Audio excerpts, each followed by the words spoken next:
Hey, what's up? It's another episode of Watch You Strappin. These are not watch reviews. So just quick wristwatch check of the day with a strap of choice just to show the pairing, just have some fun whenever I get a chance. Nothing other than that that's particularly special.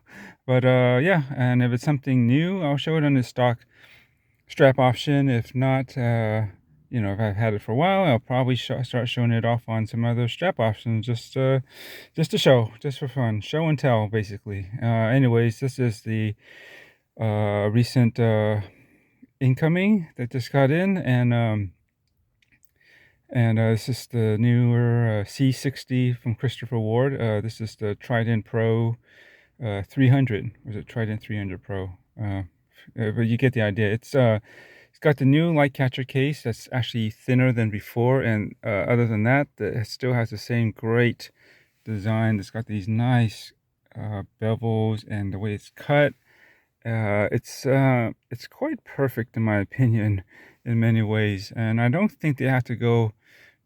Can't imagine they can do much better in terms of its design. This should be like their trademark case that they should just keep doing and pretty much never change. It could be like what the Oyster case is to Rolex. It's just it'll stay, just true to the brand, at least the ones that originally made it, barring any homages, right? And it's just a great design and a signature piece, a component or design element to the brand. And yeah, it's just I don't know I forget the thickness. Check the specs online, but I don't think it's too far from 12 millimeters or so. Could be under possibly. I forget. But it's thin. Got a nice crown, signed, of course. Got good grip, positive action. I can't do it here, probably when I do a video review or something. But the bezel action has always been nice. At least the last few versions I've gotten that do have a rotating bezel. I think the last one was the C60. It's a C60 Sapphire, the first one that they came out with the blue transparent dial. I think it has basically the same bezel action, although the design of it might be slightly different. Well, the insert for sure is different, but the rest of it, I'm not too sure. But it's pretty nice, good, crisp sounding, good feel.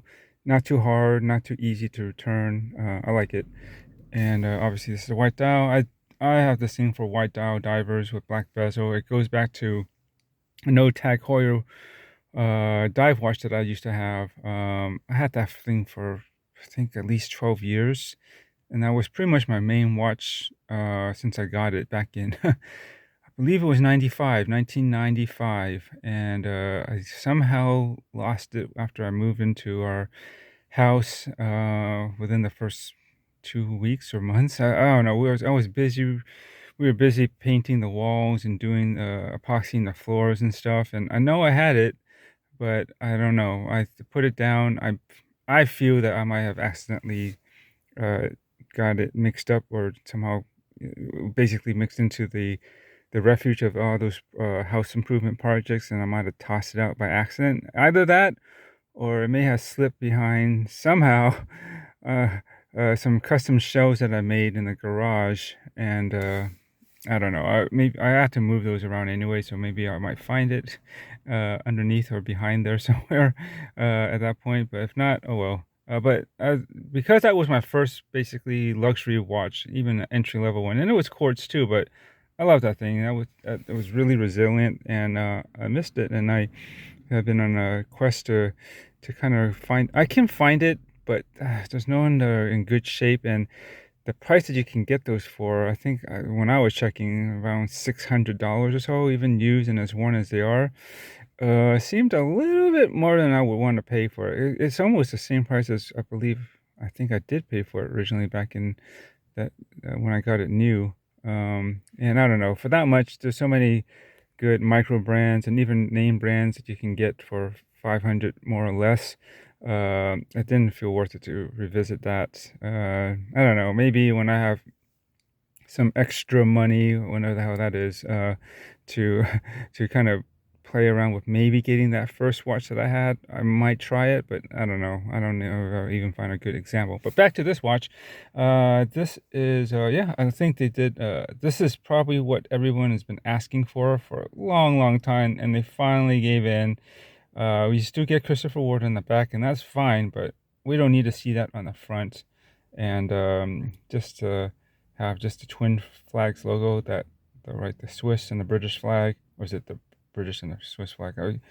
I think it's British, and then the second one is the Swiss one, because uh, if I'm not mistaken, the dark parts are supposed to represent red, and the whites are white. So if it's a red cross with a white background, I believe that's the old British symbol. I don't know if they still use that, but back when like medieval days, that would be like the symbol for England, and I believe, and the red with the white cross should be Switzerland. So that's why I think it's British and then Switzerland. And because they always advertise their watches as British design, Swiss made, I think that makes more sense too, that it would go in that order as well, with the flags, if you were to read it that way.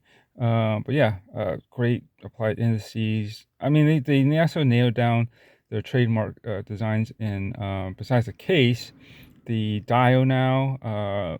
Maybe there's nothing too special about the batons themselves per se, but that with the new logo, which I think is just right now, that's all we need to see really. And the handset, I mean, and of course the Trident uh, seconds hands has pretty much always been around, although maybe before it used to be a round circle at the end. But the hands are now pretty Christopher Ward, the hour hand with that big triangle, and then I guess the sword hand. I don't know. This is combination of everything, and also the bezel, the way it looks, the insert, the way the numbers are done, the triangle. That's all pretty much a Christopher Ward design now, and because I think the early days they were borrowing heavily from Vermont, as I was told, and I also kind of looked it up, and I was like, yeah, I see the Vermont influence in the dial design and the handset of the early Christopher Wards. But yeah, that's pretty much it for now. I need to get my weekend going for the one day off that I have. But that's it. I did get the bracelet. A quick note about that. I got it separately because I wanted to, avoid import duties, and by getting the watch as inexpensive as possible using the Christopher Ward discount, which I had at the time was $125 off.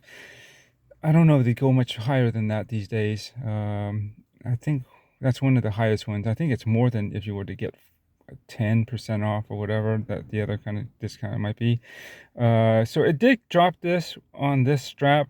You don't want to get on the bracelet because it will be definitely over 1,000, I believe, or pretty right around there. And that discount won't be enough to get it under 800 is the goal, if I'm not mistaken.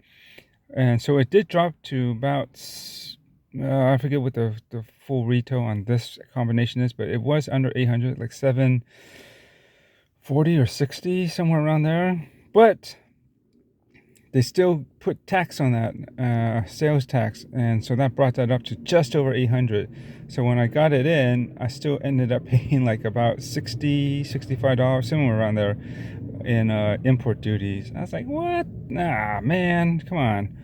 I specifically tried to do this, I won't say trick or hack, but this method to try to not get custom, duties on this.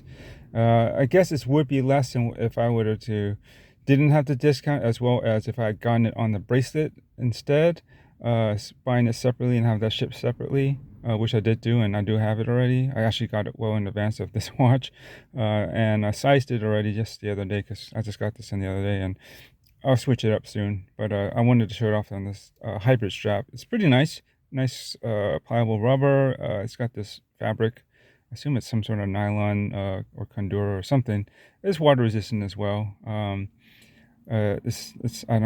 pretty sure it's not sailcloth, but that would be cool if it was. But I'm pretty sure it isn't because it doesn't quite look like sailcloth. But anyways, so yeah, it's just a word for those who are trying to do the same thing to avoid, this what looks. All I would have needed was it to be on a bracelet, but I didn't want to pay the import tax with that price, you would have been 1,000 plus the tax. Well, it really sucks. It's a little gripe, but why? I already got taxed with sales tax, and I'm getting taxed again for importing in. It's like you got double fined or whatever, double duty. And in fact, one time I got a Christopher Ward, I got tripled. I paid a state and a local tax or something from getting it from Worn and Wound, which I think is BS. I don't know why. Why would you have to pay 2 times the tax on in local, within the United States? I don't know. I never had to do that before on any other thing. And then on top of that, I also got the duty from that watch coming in from Christopher Ward also. So that was not pleasant. That came up being a couple $100 altogether with just the duty. So yeah, that's been my main reluctance to order from Christopher Ward again, is I don't like to deal with the duty. Um, and anyways, it is what it is now. But just those who are trying, you still may get taxed unless somehow your sales tax when you ordered it wasn't there, or just a lot lower to keep it under 800. But mine wasn't, so that's why I still got a bit of a sales duty on that. Anyways, this is longer than it should be, and I should get going. And thanks for watching, and I'll catch you in the next later.